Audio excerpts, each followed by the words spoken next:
inaugurals del curs de la Fundació Irla. Aquesta vegada tornem a parlar de desigualtats. És un tema capital, fonamental, dels que mouen la gent i li interessen cap a la política, i és un tema que no acabem d'exhaurir mai, perquè mai tenim prou perspectiva de quines són les causes i quins són els efectes d'aquestes creixents desigualtats. Fa pocs anys vam abordar la qüestió de la mà del professor Wilkinson i avui ho farem de la mà de la doctora Katharina Pistor. Les desigualtats gairebé actuen com una mena de fatalitat entre nosaltres i acaben fent fracassar multitud de polítiques ben intencionades. Però sabem que fins i tot en etapes anteriors del capitalisme, aquestes desigualtats, com a mínim en una part del planeta, es van poder reduir. Hi va haver polítiques que van ser capaces de contribuir a la construcció del que hem conegut com els estats socials del benestar. Per tant, sabem que encara que la llavor del capitalisme contingui la possibilitat de l'acumulació il·limitada, l'increment de les desigualtats, malgrat això, hi ha hagut en alguns moments la capacitat de desplegar polítiques que poguessin contenir aquest germen polaritzador, discriminador, provocador de les desigualtats. Bé, habitualment hem abordat aquesta qüestió des de perspectives molt específicament econòmiques. Aquesta vegada, de la mà de la doctora Pistor, el que pretenem és buscar una perspectiva una mica diferent, que té l'ancoratge en el dret. La doctora Pistor és jurista i articulista i és especialista en els efectes de les legislacions sobre la creació de riquesa i les desigualtats econòmiques. I, per tant, entra de ple en el nostre camp prioritari d'interessos. I és per aquesta raó que l'hem convidat i que li agraeixo molt sincerament que hagi acceptat venir a impartir-nos aquesta lliçó inaugural. Ella es va formar a les universitats de Friburg i d'Hamburg, però actualment és catedràtica a la Universitat de Colúmbia i és la directora del Law School Center on Global Legal Transformation. La seva recerca s'ha centrat en el dret corporatiu, govern corporatiu, drets de propietat, finances i en temes de dret comparat i institucions jurídiques. De fet, ara aquí fora he vist que hi havia una paradeta amb un dels llibres que l'ha fet més popular entre nosaltres, que és aquest llibre de Code of Capital i que em sembla que és allà en la traducció castellana. De manera que, sense més preàmbuls, reiterant el meu agraïment a la doctora Pistor i agraïm-vos a tots la vostra presència, li cedeixo la paraula. Doctora Pistor, quan vostè vulgui.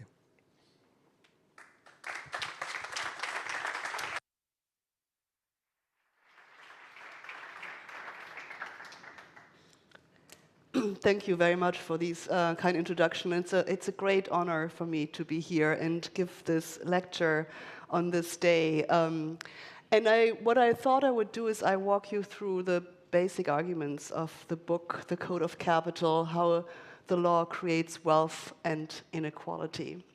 So my basic argument is that capital is coded in law. Now, there are many definitions about capital in the world.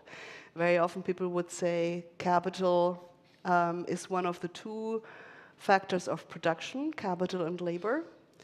But I'm basically saying in order to have control over capital, in order to be able to say that you put this into the production process, you need law. You need to have a title. You need to have a right to these things. So in my view, law precedes the economic notion of capital. So if you want to put it in a very simple term, I'm basically saying, give me any object, any promise, or any idea, And with the right legal coding, I can turn those things into wealth-generating assets, and that's what capital means. What the law does, it really gives these assets, I like to say, legal steroids. It puts them on legal steroids in the sense that these assets are now backed by the powers of the legal system, including the use of coercion if necessary to enforce these claims. So what does the law really do when you graft certain legal attributes onto an asset? If I take a simple asset and I use legal coding, what does the legal coding do? I'm saying it does 4 really important things. 1, you can make sure that the holder of this asset has now priority over everybody else. So in the law, you have weak claims and you have strong claims. If you have strong claims, you typically win. If you want to win, you want to make sure that your claims are stronger. So trying to get priority rights is absolutely key. The second, less known attribute, perhaps, is durability. Durability means that I can protect a pool of assets against too many others who might want to put their hands on these assets, including the tax authorities. So when I talk about durability, I'm saying basically we can create legal shields, or we create a legal vessel and can put certain assets into the vessel so that these assets are protected from other parties. That means that they can incubate, grow over time, more than they would otherwise be able to do. Then there is universality, which means that all these rights that I code in law are enforceable against the world. The important thing is always here, these things have to be enforceable. It sometimes might look a little shady, it sometimes might reach the borders of the legal systems, but the key is it must be enforceable, it must be legal, because otherwise you lose the powers of state enforcement, right? So this is, I'm going to come back to this a little later when I talk about the lawyers. What do they do when they advise major clients? They have to make sure that this is within the realm of the law. And then last but not least, there's another attribute, convertibility. And convertibility is the way in which financial assets attain durability. For financial assets, it's less important to keep them together. You want to trade them all the time to make another a profit on another margin call or something. But what you would also want to have is some insurance. And the insurance in form of convertibility means that if my assets lose value, I can convert them into something safer. And ideally, at the end of the rope, you want to convert them into cash. Because cash is state-issued money, and state-issued money does not lose its nominal value. It may lose its real value. We're just going through another bout of inflation, so yes. But in terms of financial crisis, all privately issued assets can lose their nominal value. Money does not lose its nominal value. That's why we always see a run to the exit by investors. They want to have cash now, money, real money, so they can basically lock in their past gains by converting them into cash now, and then using this cash and convert it back into new private assets when markets have calmed down and they see another profit opportunity. So priority, durability, universality, and convertibility are the core attributes of capital. You need not all 4, but I'd say about 3 out of 4 you need to have a capital asset. What then are the legal modules that have done that? So I want to also explain that when I talk about coding capital or the code of capital, I don't mean the codifications like the Spanish Civil Code or the French Civil Code. I mean really the word coding as in software coding or maybe the genetic code. So it's actually about putting together different modules of the legal system and thereby attaining certain attributes so that we can create wealth, and as a side effect of that, inequality. The legal modules that, in my view, have done most of the work for over 400 years are the ones here on the slide. And what I found so remarkable, I started this entire project over 12 years ago, after the financial crisis, really. by looking at the financial system. And I looked at very complex financial institutions and discovered that when you unpack them from the legal perspective, you find all these institutions. You find property law, you find collateral law, you find the common law trust, you find corporate law, you find bankruptcy law, including exceptions from bankruptcy law, and you find contract law. So it started with land. Almost everything started with land because land was the most important resource for people until the end of the 19th century. Even in an industrializing country like England or the United Kingdom, land was the most important source of wealth. But we have shifted to other assets. And the fascinating thing for me has been that we use the same coding techniques over and over and over again with exactly the same results. We use property rights, we use collateral law, we use trust law, we use corporate law, we use bankruptcy law and contract law. I will explain you a little bit how these modules work, but this is really important to understand, which is also why I'm saying these are the modules of the Code of Capital. And if you have the right lawyers at your side, you can fashion new capital assets out of these modules. These are elements of what we call the private law. And private law is different from public law or criminal law in the sense it's not top-down that the state tells you what to do. It's not regulatory. Private law is enabling. It's basically there off the shelf. People can use it and can use this law to organize their own horizontal relations with one another. The big benefit they have from using the law is that they will know that if trouble comes, at least as a last resort, you can go and have it enforced with the powers of the court. You don't have to fence in your property, you don't have to hire your private army yourself, you can rely on your legal title, right? So that's the key here. So in the book, I discuss how land has been coded, firms have been coded, debt has been coded, and know-how has been coded as capital. You could extend this to data. There are other assets that are being now used for coding capital as well. So let me just tell you a couple of stories. I don't have that much time, but I wanted to introduce the basic ideas to you. This is a picture, a graph that I took from Piketty, who wrote this famous book, Capital in the 21st Century. And he has even a chapter that is called The Metamorphosis of Capital. But in his mind, the metamorphosis of capital is something like a change in supply and demand, some technological change, the typical arguments that economists would make. What I found fascinating in this graph first, this is land, rural land, agricultural land. So you can see how important it was still in 1700 as the most important source of wealth, and then it declines. What fascinated me are sort of this kink here. This, I think, has moved a little, the line. I wanted 1881 is the kink that interested me, because in 1881, two laws were adopted in England, the Land Settlement and the Land Conveyance Act. And they, in my terms, stripped land of durability. Let me say a few words about this. As you all know, England went through an enclosure movement in the 16th century. So by 1700 already, most of the arable rural land had been enclosed. The landlords had asserted for themselves control over the land and pushed off the commoners, right? Which allowed them to grow cash crops or grow their sheep so they could sell the wool into the factories and make money on the land.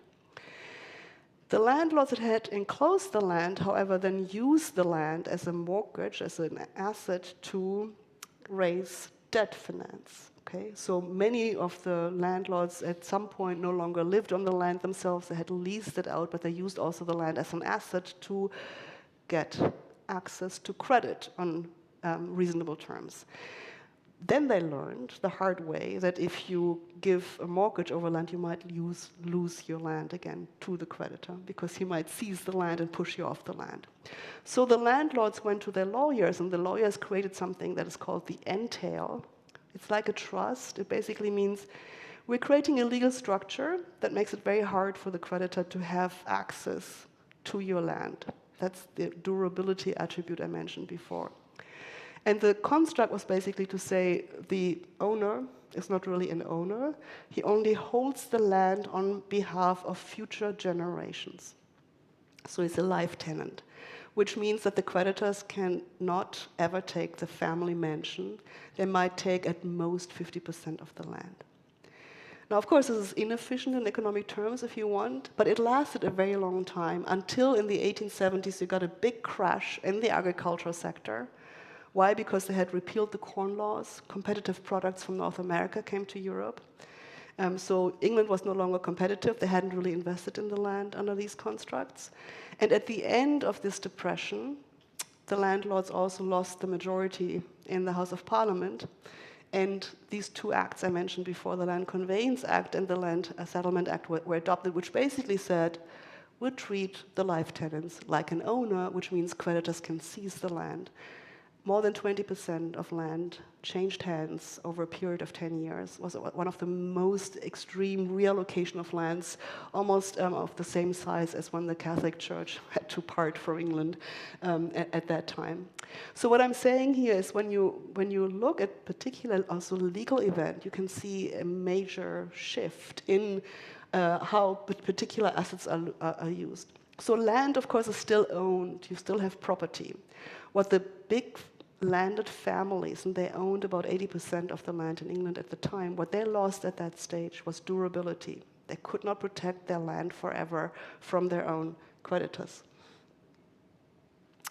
Okay, the second story I have in the book is about cloning legal persons, and that's really a story about durability, but it's also a story of how to use corporate law to create new capital assets. Just to show you a little bit the techniques that are being used to create new capital assets. So you all know the story about Lehman Brothers, at least its final story. It died in 2008 in September when it was forced into bankruptcy after the US refused a bailout of Lehman, and none of the private companies, other banks, were willing to take it on. The Lehman Brothers had migrated from Bavaria, from Germany in the early 19th century. They went into cotton trading in Montgomery, Alabama, closely intertwined, of course, with the slave economy. One of the brothers also was for the Confederacy, and one brother died relatively early on of yellow fever. Eventually, they moved to New York and participated in the cotton exchange, and from there they started developing an investment banking business. Right? So these are the Lehman Brothers. Lehman Brothers was a partnership, not a corporation, until the early 1990s. I will not go through the entire story, but at the time when it died, it looked somehow like this, but this is grossly oversimplified. So you have Lehman Brothers Holding Company, a parent company incorporated in the state of Delaware in the United States. In the Delaware corporate law, contract law, property law, all the private law is state law. It's not federal law. So it's Delaware where they incorporated. And they had more than 200 registered subsidiaries and hundreds, if not thousands, of additional other special purpose vehicles. These are very often trusts. These are used, as I said before, very often to carve out certain types of assets so that they're not easily available to creditors, or that you can confine the risk that you're undertaking in a particular vehicle, which you just spin off into bankruptcy if things doesn't go well, but you can protect the assets of the parent company as you're doing this. So Lehman had about 60 subsidiaries in the state of Delaware alone. So people sometimes say Delaware has such great corporate law, which is why everybody wants to be incorporated in Delaware, but you don't need 60 subsidiaries in Delaware to benefit from good corporate law. It had 34 in the UK, it had 34 in the Cayman Islands. Now Cayman Islands is clear, that's for tax benefits. It had a couple of others spread around the world in Japan, Australia, Germany, etc., I'm sure in Spain as well. How had they structured their business? What they really did is for each financial instrument or in a new financial strategy, they created a new subsidiary, a new vehicle. They ensured that this vehicle could raise debt finance on very often international market because the parent company guaranteed that debt. So in principle, the parent company as a separate entity enjoys limited liability, but it said, we will waive that effectively by guaranteeing that debt so that the creditors are assured and will give relatively low-cost debt finance to these different subsidiaries. The ones, of course, who would never waive limited liability were the shareholders behind the parent. And the business model of Lehman, like of the other investment banks, was and still is for the others, you operate a globally organized company with thousands of separate entities in a unitary economic fashion. All profits were pushed back to New York, which also gave rise to these lawsuits when in the night before Lehman went into bankruptcy, a lot of money went from London to New York. All cash was pushed back to the parent company and then paid out to the shareholders, either in the form of dividends or through repurchasing the shares from the shareholders, who could then use the money to invest again if they wanted to. So if you think about the model a little bit, it's basically a cash machine, right? You're creating sort of new vehicles that issue new financial instruments. As long as things go well, you take the profit, you push it back to the company, to the parent, out to the shareholders. What happens if things don't go well? Then an entity might go under. The parent company has guaranteed the debt, so now it has to pay for the debt. What are the assets of the parent company? All the assets of the parent company are the shares and the subsidiaries. That's their asset base. It's basically a house of cards, right? The only assets that you have are the subsidiaries. You're guaranteeing their debt. They're only debt financed. Of course, you have capitalized them, but then they use, of course, that capital to lever up and to raise additional funds. That's why the company collapsed, and others almost collapsed as well. They were completely over-levered at the time. The point here, again, is we use corporate law, which enables you to create separate legal entities. They're legal persons. They operate independently. They own their own asset. They can sue and be sued. They can contract in their own name. That's what a legal person is all about. So every subsidiary is a separate legal entity. There are also trusts that operate a little bit differently, but you can basically try to shelve off assets into these different vehicles and then create internal capital markets within the entire operation to reduce the cost of lending. When things goes wrong, however, the thing will fold. Then there is debt. Here again, just a little story to show you how the legal institutions, and again, sort of the old legal institutions that have been around for quite some time, have been used. This is about securitization and CDOs, collateral debt obligations. We have here up here the little houses in California. Homeowners wanted to buy houses. They needed a loan. So broker companies like New Century, little broker company that went under already in 2007, they went around and gave a loan, took a mortgage to secure the loan, did this thousands of times over. Once they had a whole package of 4,700 or 6,000 something mortgages together, they would go to one of the big banks, in this case to Citigroup, and sell the entire package to Citigroup. Citigroup had a special subsidiary, a special entity that took care of this. And that entity wouldn't hold the mortgages on its own balance sheet, but would create a trust, which is, again, a separate legal entity, throw all these loans backed by mortgages into this trust, right? So this is now where they are. This is a trust. Inside the trust are all the claims against the homeowners. They pay monthly their mortgage, and their houses are the collateral. If they don't pay, in theory, somebody can seize the house, evict them, and then sell the house and put the money back into the trust. That's the idea. Since there's so many, thousands of them, the investors don't really think so hard or so much about whether these homeowners go under, because one might go under. As long as not all go under, we're fine. That's what they're thinking.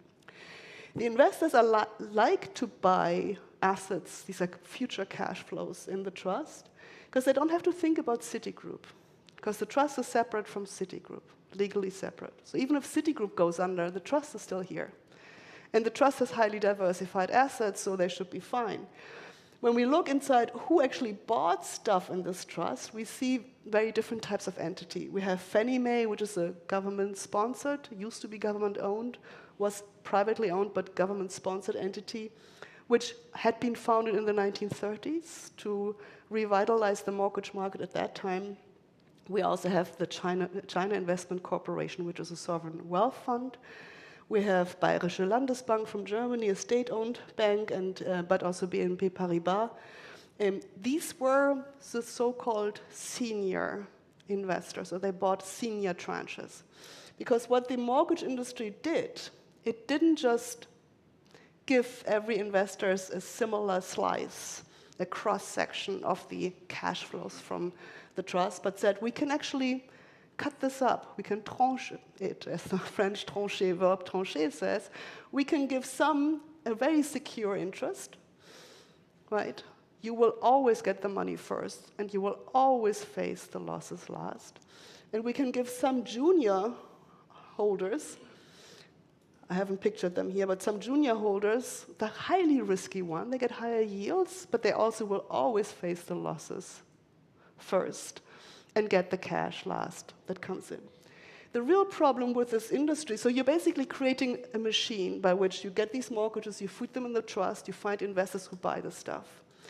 The investors like it because it seems to be relatively safe, it gets high ratings. And so we have an asset class that mutual funds and pension funds and et cetera, money market funds want to buy because it seems to be safe, especially the senior tranches are safe. The problem was it wasn't so easy to place the middle tranches because they weren't risky enough to give you a lot of money, higher yields, and they were too risky for many people who wanted safety. So if you can't place the middle tranches, you can't keep this machine going, right? You have to sell all of these tranches, otherwise it doesn't work. So the industry came up with another strategy. You just create your own buyers.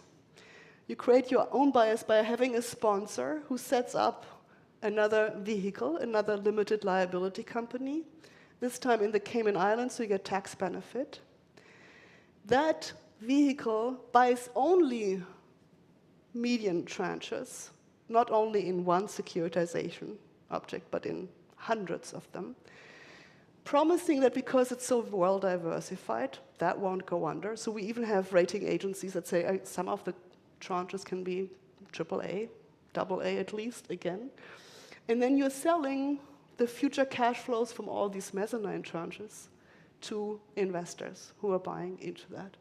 This is basically what CDOs do. And if you again get stuck with your middle section that you can't place easily, you do this again, which is why we had CDOs squared, and we also had CDOs cubed. You just have a daisy chain of additional structures that you build just to keep the machine going. And as long as there weren't too many defaults, there were always some investors who were willing to buy. The problem occurred, of course, when all of a sudden this dried up. Some homeowners could not pay anymore, and everybody was pulling out. That's when they ran for cash, right? They all went for cash. Okay, so then the final story in the book is about intellectual property rights, if you want, but it's also, it goes much deeper. It's about how far we have pushed the enclosure of things and are trying to capitalize them. And so we have gone all the way to a point to even enclose nature's own genetic code legally. The story here is Angelina Jolie, a famous actress. You might have known of her. In the spring of 2013, she published an op-ed in the New York Times disclosing that she just had a double mastectomy because she was the carrier of the BRCA breast cancer gene. Her mother had died of this relatively early. She got herself tested. She was a carrier. She decided to take no risk and went for a mastectomy.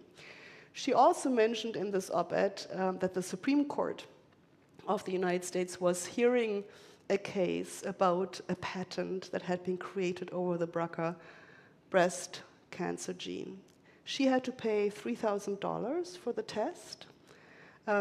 Tests that really cost only $100, $150, and that were available for much less before 1994. Because in 1994, a little company in Utah, again a corporation in Utah, got the patent for the BRCA breast cancer gene. How did they do this? Well, the gene had been discovered by a big consortium of scientists that had all received public funding, but once you have discovered the gene, you also need to have the gene sequence. You have to know exactly where it's located. At least at that time, it was critical to have that to really find where the defect is and to create a kit for screening. And so this little corporation decided to make a bet and get venture capital to be first, while the publicly funded scientists were also trying to find the sequences.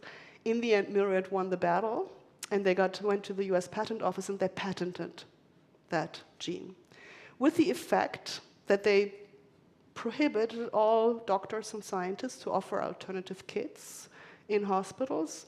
They had to use only their kit. They ratcheted up the price for that kit. And then they also, of course, received all the data. So every woman that was tested under their kit, her data was sent to Myriad. Until the early 2000s, the company shared the database with others, and then they stopped sharing. So they created a monopoly over the database as well. That's, again, how you enclose assets. You enclose them in law, you enclose them through techniques, you enclose them technologically, increasingly when it comes to data. Now, in the end, the US Supreme Court in 2013 struck down most of the patent, not all of it, but most of the patent, because they basically said, well, nature's code is not up for grabs unless, and that's the exception, and they made very clear that they would be willing to consider this exception in the future, there was some human ingenuity. So if you do gene manipulation, that can be patented. The gene as such cannot be patented. The point here is that even if you were wrong, you weren't supposed to get the patent.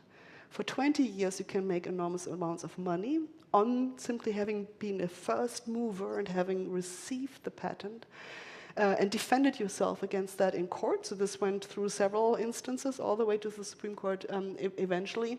Plus, even after they lost the patent suit in 2013, the company continued to make most of its money from now the database that they had been able to create over the years.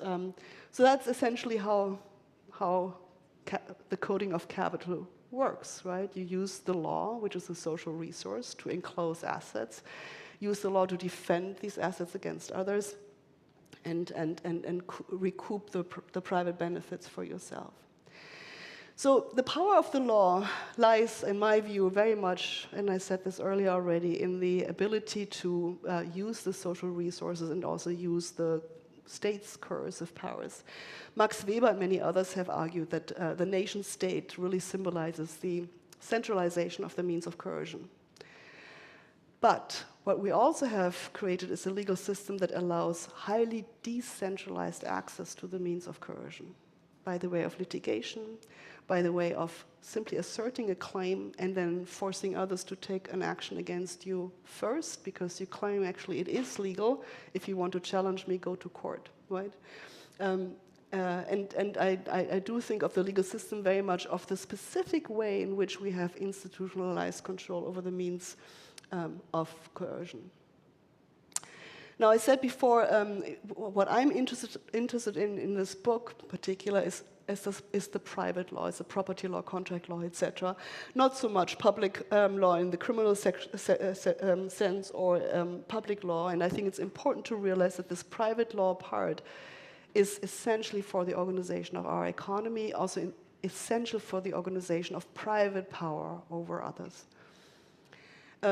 How does this work in the end? What are the legal mechanisms that private parties can mobilize? It's, of course, these modules of the Code of Capital I mentioned, priority, durability, universality, convertibility. But it's also how we structure our civil procedure. Who has standing? Whose claims will be heard in the court of law? In England in the 16th century, the commoners were very often not even heard because the courts were saying, we are here for individual claims. We are not hearing collective claims, and the commoners were trying to make a collective claim.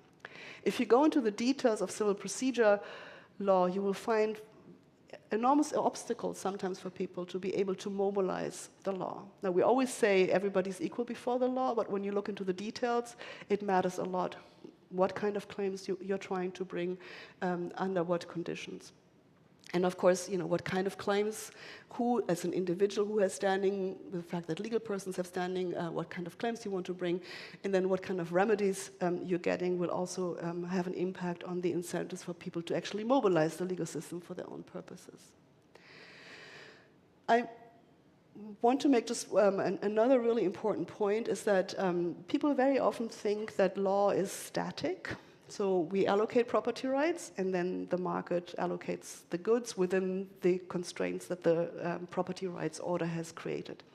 The point that I'm trying to make, and I hope this was clear from looking at some of the complex structures like the debt structure, is that law is actually much more malleable. It's much more flexible, much more open to change. It has to be open to change. When you think about the fact that the Code Civil in France was enacted in 1804 and then made its way to Spain and other countries as well, it's still the same Code Civil today, 200 years later, with a few changes. It cannot not be adapted, and the adaptation cannot possibly only happen through legislators or even courts, because too many things are happening. So you need to have a relatively general framework. And so people are interpreting the code, and it's also possible because the language is relatively abstract, relatively open-ended, and so you can make new sense of the law over time. So we see sometimes, of course, major legislative changes. We see them very often after a crisis, after a major upheaval. We rarely see them as an ongoing process. Most of the legal change really happens incrementally, and I would say most of the important legal change in the area of capital happens inside the private law offices of the big law firms. Before I come to the lawyers, just an illustration how we have changed the meaning of law, even fundamental institutions such as property over time. Property was always thought of as something where you can hold on to a thing, an object, land, some other tangible things. It's about the use rights. I can control it, I have it, you can't have it. But we have changed it from used expectations to the probability of realizing expectations. How so? Well, we started with land, but in the late 19th century, courts in the US and also in other countries accepted the notion that an ongoing business has an expectation to be able to make profits with the ongoing business, and so that you're protecting these expectations as if they were property as well. So, for example, if a state has to build a road in front of business and they can't make profit for a couple of weeks, they can get expropriation-like damages. So we've changed, without any formal legal change, we have changed the notion of property from use to expectations. And when you push it all the way to financial assets, you get basically the probability of realizing these expectations, because that's what financial assets are, just the probability. Okay, I will skip this in the interest of time. Let me just move on to the master code. So this is the cover page of the Spanish translation of my book that came out in the spring by Capitan Swing. I've been told a Catalan translation is in the works. I'm very much looking forward to that as well. Who's done it is the big question that I have to answer as well, right? How can that happen? And I'm basically saying the lawyers are the masters of the code. The lawyers don't always like to hear it. They like to be masters, but they don't want to have the responsibility that comes with this. And I'm trying to say in this book, listen, you can't just pretend that you're in the packaging industry. Most lawyers would say, we just help our clients. A client has a particular need. We show them how they can realize that need. We have to make sure that they're doing this within the ambit of the law. And I'm saying you're actually adding value. Without your contributions, these financial assets would not exist. The entire world of structured finance has given us a shadow banking system, a parallel banking system that to this day has even grown, is about the size of the formal banking system. That's a legal creature, and that lawyers have created. So the masters of the code, they're not masters of the universe, but they know the coding, right? They have knowledge of the law, they know how to make it malleable, they know how to translate this into business interests and vice versa. They have to be very persuasive, and they have to have a relatively elastic sense of ethics, because otherwise they couldn't push the boundaries of the law all the time. When we think about global finance, we always think of the big financial centers. New York and London are still the leading financial centers in the world, although competition is increasing, of course. What we think about less is that these cities are also the centers of the global coders of capital. If you think of global law firms, these are firms that have offices in more than one country.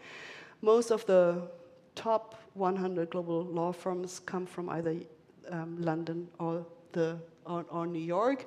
When you look at the list of global law firms and their greatest profits, you can't read this necessarily, but if you were to read them, you would only find English language names. The biggest 100 law firms are almost without exception Anglo-Saxon firms.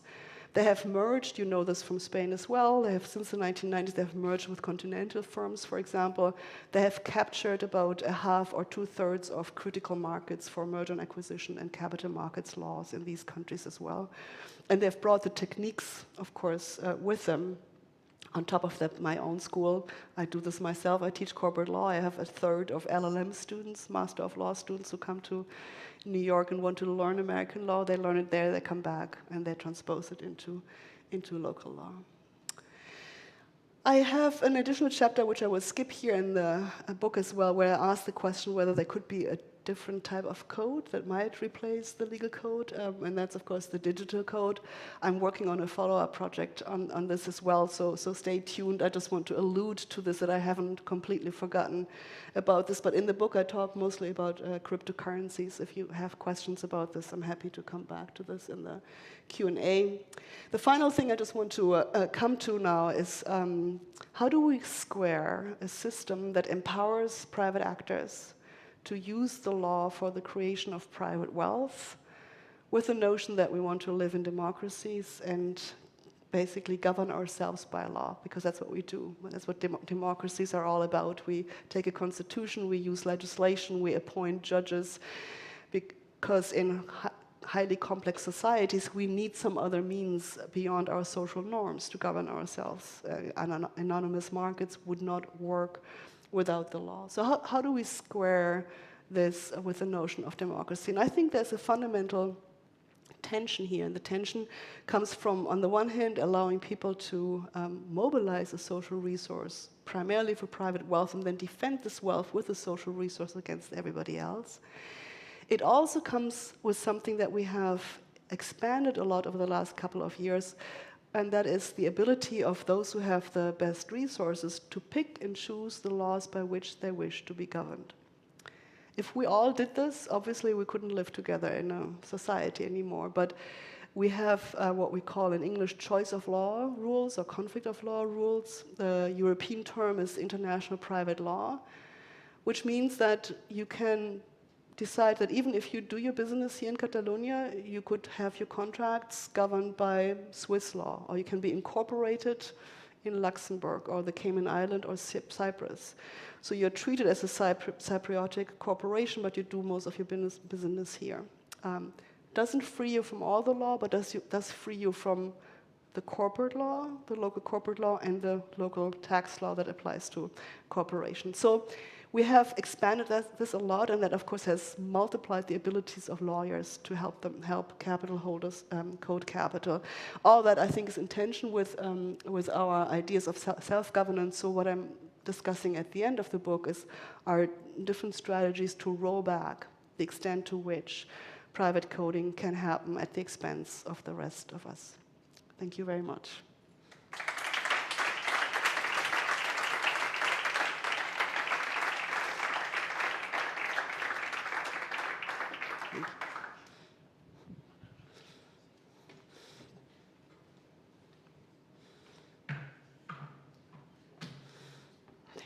Thank you. Perfect.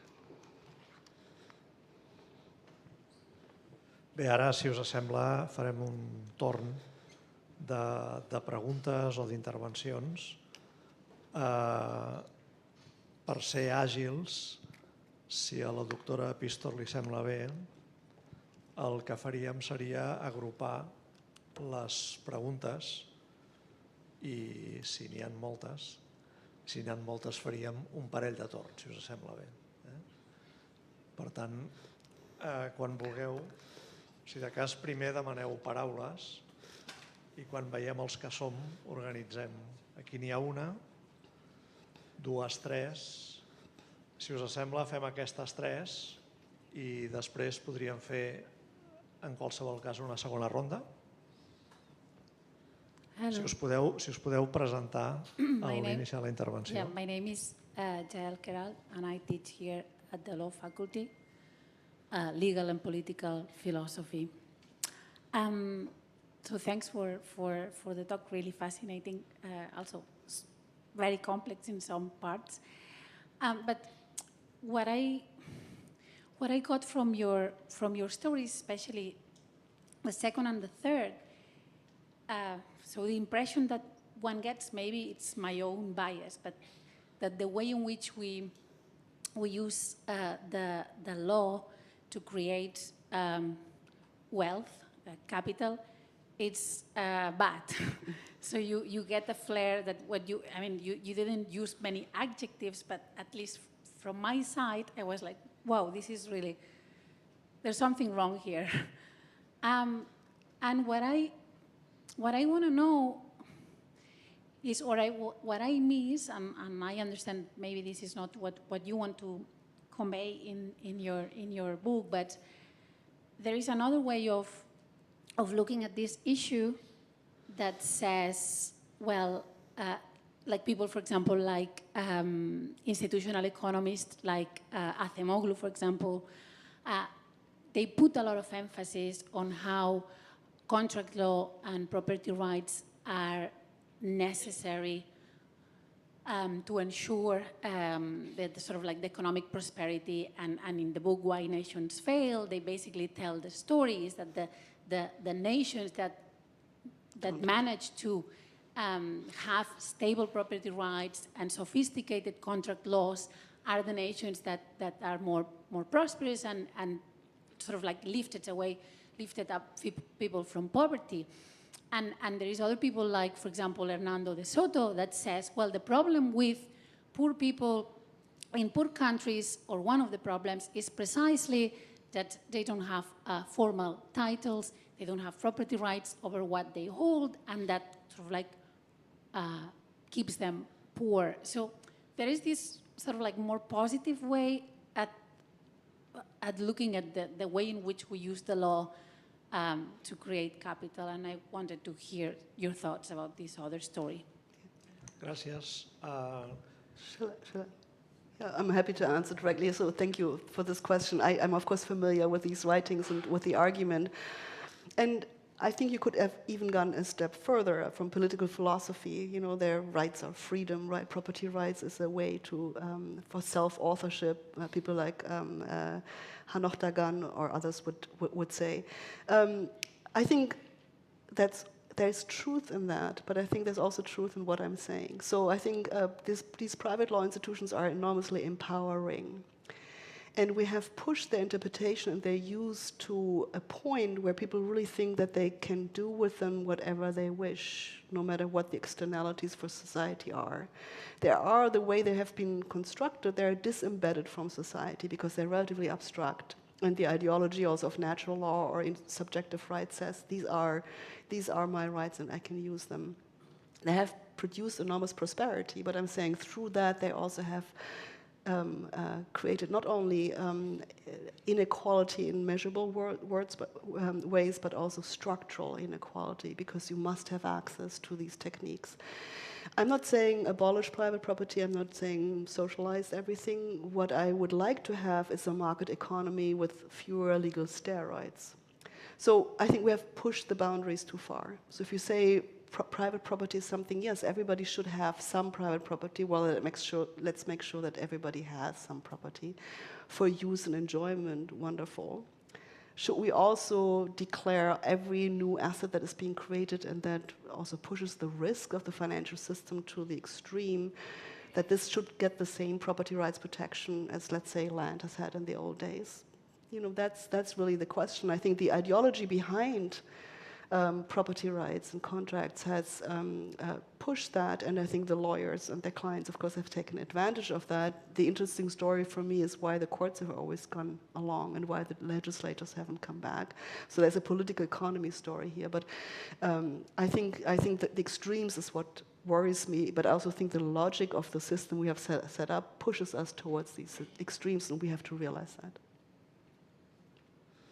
Gràcies. Aquí hi havia un parell de paraules més. Hi, thank you very much. Judith Vall, I'm an economist, just to disclose. Basically the link between all these instruments and the evolution of all these instruments and inequality is basically depending on our ability to tax these benefits, right?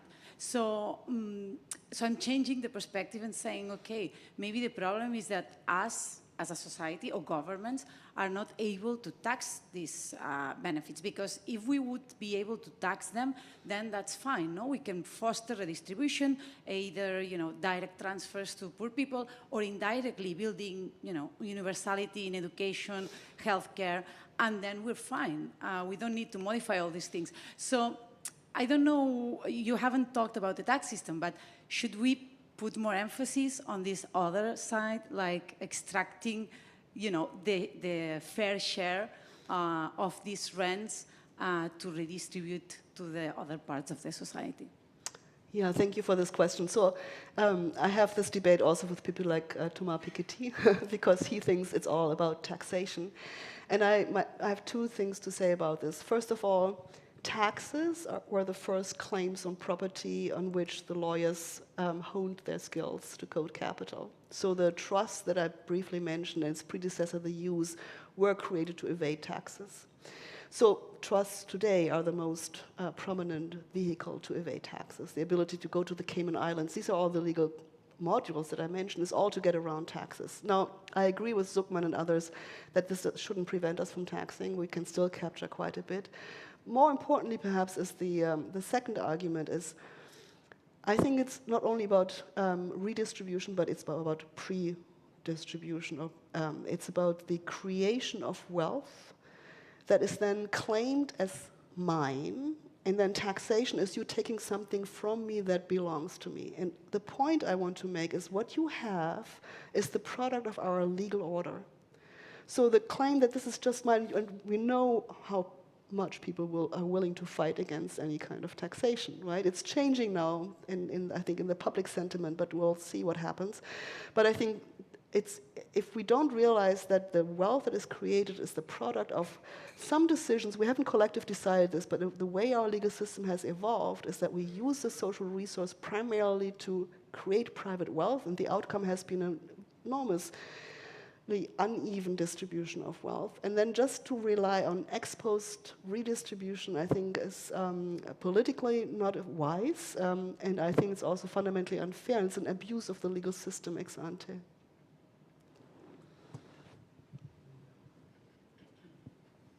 Jordi Vilanova. I'm not an expert, but I find myself doing considerable research on the point at hand. One of the questions I'd like to ask, a couple of questions. One, you mentioned that cash is king, and everything ends up being cash, although fiat is no more than debt, in fact. And the issuer is, of course, not the state, especially in the United States, where the Fed is not actually the state. And although many central banks have independence, there are different types. So is fiat really king? That's the first question. The second one is leaving aside the legislation. We have 3 lawmakers here in the House. And the issue of these people who are able to manipulate and deal with legislation as they see fit and get law done. For several years now, US Supreme Court said that capital now is a person, a legal person with rights and freedom of expression in particular. Right. So that moving into the social sphere, yeah? so that they can pressure lawmakers in one way or another. Not just manipulating the law as it is, but also manipulating the legislation that comes out of the legislators. You haven't mentioned that at all. Yeah, I haven't talked about everything. I think we could add many things that I haven't talked about to the list. Let me come to your first question first. Is fiat really king? Yes, it is. And it's whether it's the central bank or some other entity, it also varies historically, varies across time. Who is the money issuer, and is it cash? No, it's mostly, of course, also, we're not handing out or minting coins anymore. But why is the state so important? Why is the state different as a money issuer? Because we have private money, the credit that is issued by banks and other intermediaries, and we have public money that is issued by some state entity. Well, the difference in my view is that the state is the only entity that has a unilateral capacity to pledge the entire future prosperity of the country. And no other private party can do that. In the end, the private parties ideally, in capitalist economy, should have a hard budget constraint. So if they cannot meet their liabilities with their assets, they should go under. The state has the capacity to make stronger future claims. Now, not all states are equal. States must have their own sovereign currencies to do so. If you give up your currency, you no longer have that power, and you know this from the stories about the euro and the euro crisis not so long ago. And if you issue most of your debt in a foreign currency and under foreign law, then you also have lost your monetary sovereignty. But the idea to say is that I have my own money, I can issue my own money under my own rules, under my own that is really gives monetary sovereignty. I think some countries, I would say, like a country like Argentina, is probably more like a private corporation on a continuum. The US, of course, is at the top of the hierarchy, which is partly historical legacy and partly also just the size of the economy, the credible commitment that they can make. But I think that in my view, is the difference. In terms of legislators, now I think this was a really important point, is that the US Supreme Court has recognized corporations as bearers of fundamental civil and political rights. That's part of the malleability of the law, how we have changed the meaning of the law over time, so that corporations can claim free speech, and of course a corporation cannot talk. It's not even about free speech, it's about money spending for political campaigns. You can hear from my voice that I'm not agreeing with the Supreme Court on this matter. Spending money on political campaigns is regarded as free speech. I think this is outrageous, totally outrageous. Once the Supreme Court has spoken, there's nothing I can do about this anymore, and that's the law of the land. Corporations even have religious freedom now in the United States. Again, by grace of the Supreme Court. And that changes the political dynamics even more so. There's always pressure, of course, on the legislators, always lobbying. But the scale in the United States and the amount of money that are being spent on that, and again, so if you have the resource, you spend it on this, you can have corporations give money to think tanks and others and push particular agendas, and that also influences the politics of things. So there's an even greater entanglement than I do describe in my book. Hi ha alguna qüestió més? Aquestes dues. Si els hi sembla, fem aquestes dues i acabaríem. D'acord? Allà n'hi ha una altra. 3. Thank you for a fascinating... Ens comprometem a la brevetat, sisplau. Thank you for a really fascinating talk. Francesc Amat from the University of Barcelona. So again, kind of related to previous questions. From a policy perspective, I don't know, so one thing is, in order to regulate these kind of negative externalities, I don't know if we could think about two different things. I mean, one thing is to regulate these negative externalities and kind of the abuse through private law about this kind of financial instruments. But from a more kind of a democratic perspective, I don't know if this is kind of a different angle in which kind of mechanisms of horizontal accountability, greater information, greater transparency. So I tend to think about these two processes as being different things. Whereas I have a little bit the impression that you kind of collapse the two. But maybe kind of the regulation of these kind of negative externalities is that it could be solved by taxation, as it was previously mentioned. Maybe it's kind of a different thing from kind of the democratic implications that we could solve via mechanisms of horizontal accountability, information, transparency, etc., etc. Okay. Thanks. Yeah, thank you. Yeah, I also try to be shorter.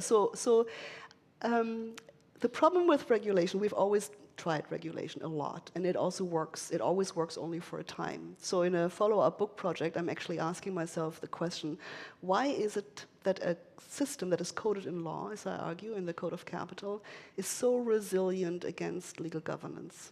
And I think so I'm trying to develop sort of the answers to that. One of the fundamental answers is that we have sort of enshrined this extreme notion of subject rights and claims that you can actually claim this for yourselves, decentralized access to the means of coercion, and arbitrage, which is embedded in the way we have to write law. So it's almost inherent to this, that you can't just regulate this away. You will always have to deal with the fact that it's going to come back.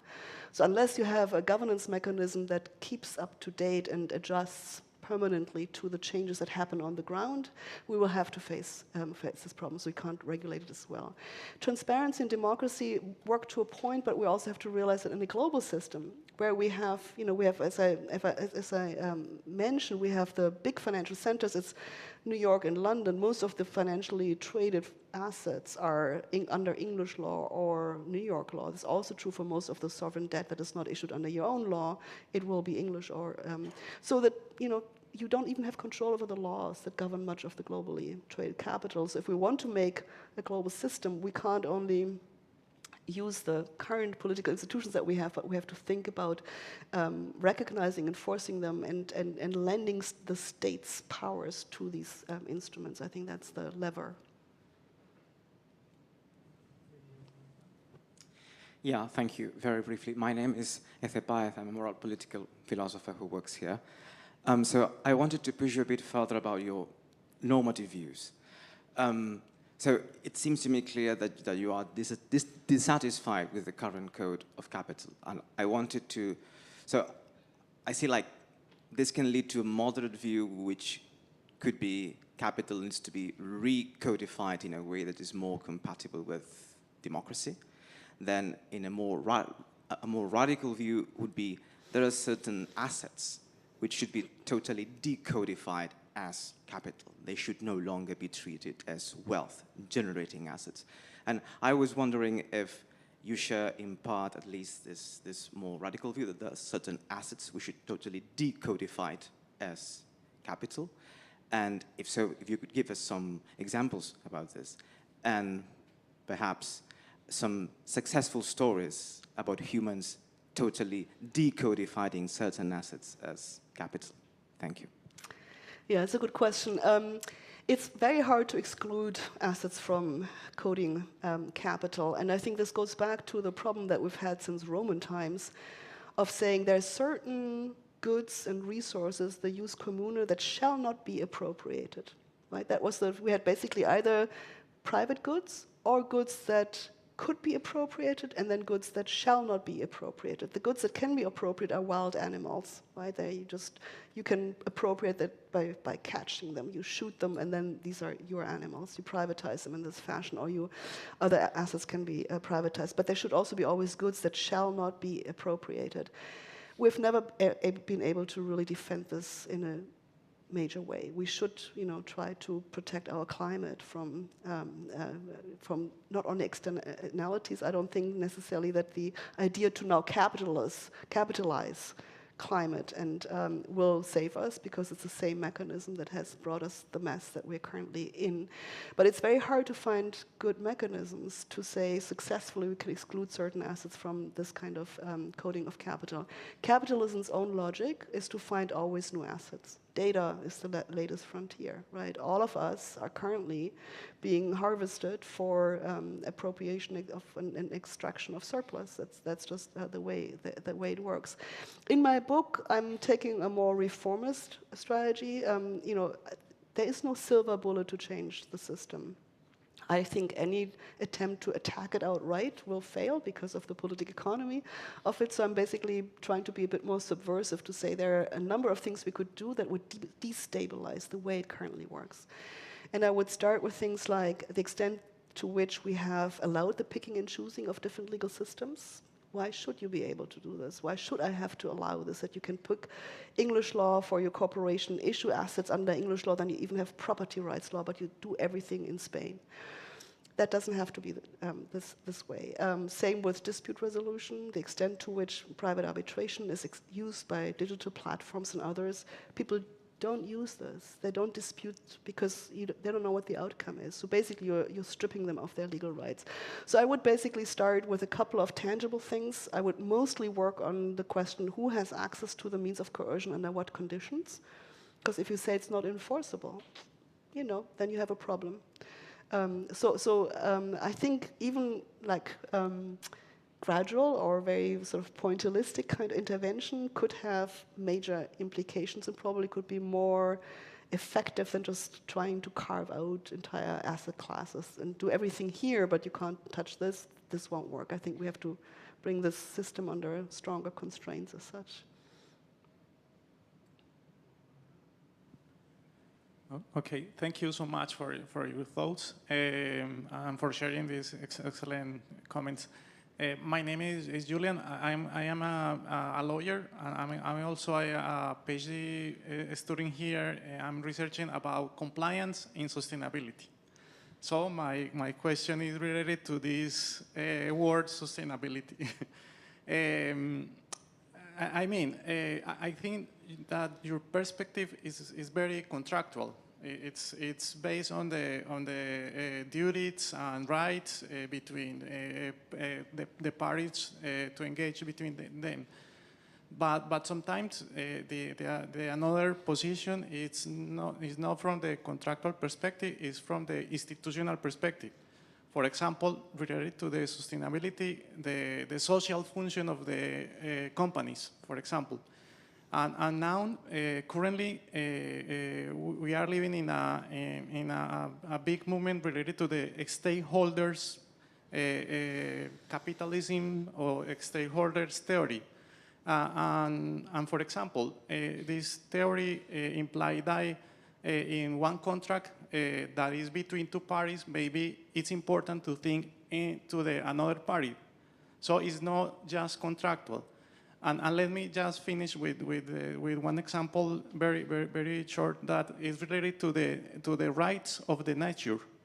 And here in Spain, we have the first case related to the menor CIE. So maybe it's a way to recognize the nature as another stakeholder party in this contractual perspective, and to empower this another stakeholder, try to rebalance. I don't know how to say. Try to put this institutional perspective. Yeah, and thank you for this. My book is about coding capital, and capital is about maximizing profit and maximizing the ability to extract surplus, right? So that's, I think, the logic of the system that we are in. It has always, there have always been attempts to find other ways. We have had always cooperatives, we have had stakeholder governance. I mean, Germany has had co-determination since the mid-1970s, even earlier, since the 1950s, really. So there's always been attempts to somehow tame the beast by bringing other constituencies into the mix, or expanding the notion of obligations or purposes for a company. I think I'm still right in terms of describing the overall trend. Just again, for corporations, we have stripped even the notion that there should be a purpose of a corporation from the corporate charter.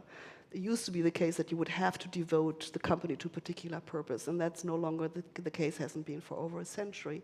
So we have enabled capital to do whatever. Now we're sort of trying to make it look a bit nicer. I'm a bit cynical on ESG, on environment, social, and governance, because I think it was just another way to create a new asset class. When all the other assets tanked, we just do a round of ESG, and then we find out when we look a little closer that actually nobody is compliant. You're talking about compliance with these things. So I think within the logic of the system that we are in, these are nice attempts to do it a little bit more moderately.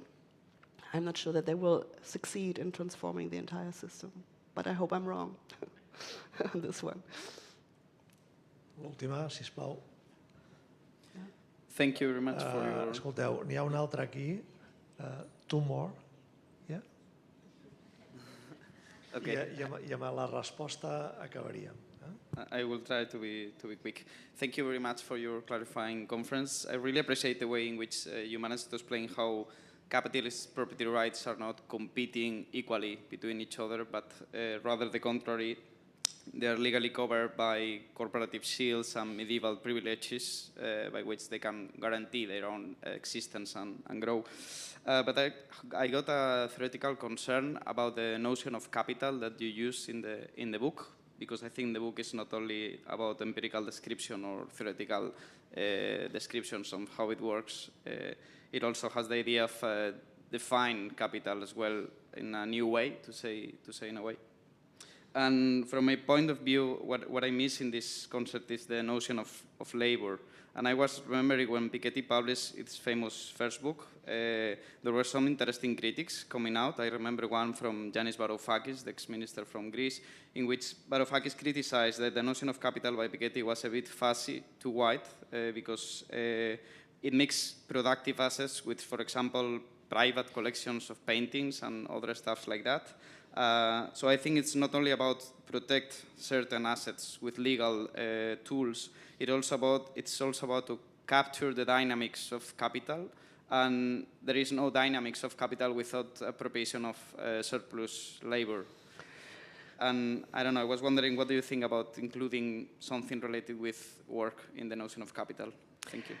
So I think capital is always related to capturing surplus or extracting surplus. The point that I wanted to make is it's actually not only extracting surplus from labor. You can have financial assets with no labor input. We're creating these synthetic assets all the time. There might still be some notion that is related to production at the back end. But I think what I was trying to say is that what is being extracted is not only something it's directly related to the production process, but what is being extracted is a social resource, which is our legal system and the legitimacy of the legal system. It's also our money system, which is the backstop to the financial assets that we're taking. So I think I wanted to move beyond the Marxist perspective that's trying to find a direct relationship to labor always, because I think that's limiting our perspective.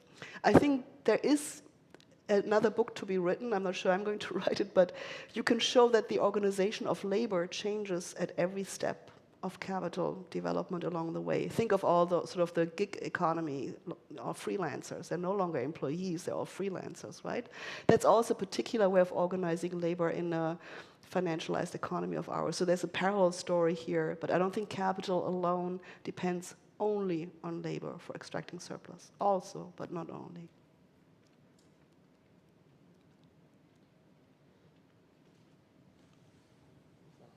It's okay. Thank you. Julio Biden. I'm an assistant professor at Barcelona Institute for International Studies right next door. So I'm curious to hear a little bit about these different groups of capital, because I mean, in the story that we heard today and also in the book, it almost is like this is a homogeneous group. They have this exceptional alignment of interests that put basically law on steroids within the last 40, 50 years. But is this actually always the case, or is this like just a historical moment that we're looking at? Because capital and the interest of capital can also be at conflict with one another. What happens to legal change when these guys are actually fighting off each other? Whether this is actually going to push for incremental or radical change going forward. Thank you. Yeah, no, it's a good point. So I think there is where I see like what you call homogeneity or continuity is the use of certain types of institutions to code capital. What happens along the way is that the identity of the capital holders is not necessarily the same. So it's not strictly dynastic, although it often is. So the English landlords learned how to put their wealth into financial assets, which could then be invested into corporations. They did that too. But there was also a new class of actors that emerged. Big tech, these are also new startups, right, that then merge together with the financiers, essentially. So there are different social constituencies that are participating. I think you have a very good point in saying what kind of assets are coded as capital, by whom and who gets control, must also involve some internal fighting. And yes, that's absolutely true. It's not what this book is about primarily, because I was trying to show the coding. I'm inside the machine rather than the social and political implication. But I think that's, again, another story that could be told, how you have also a new alignment of different actors that were capital holders, maybe sometimes with their formerly opposing party, to defend their own position against newcomers, new entrants into the market. You see that a lot when you look closer. Yeah. Molt bé, doncs moltes gràcies, doctora Pistor, i moltes gràcies a tots vosaltres per la vostra participació. Em sembla que ha valgut molt la pena, que ara el debat se situava sempre en un terreny entre l'economia política i el món de la legalitat. La dissonància permanent entre principi de realitat i principi de legalitat, em sembla que aquí trobava una expressió concreta molt clara, i jo li agraeixo a la doctora Pistor no només que hagi vingut, sinó que hagi impulsat aquest camp específic de reflexió i de coneixement, que estic segur que pot tenir molta productivitat política. De manera que moltíssimes gràcies. Gràcies a tots vosaltres. Ara em sembla que hi ha alguna cosa per picar aquí fora. Gràcies. Thank you.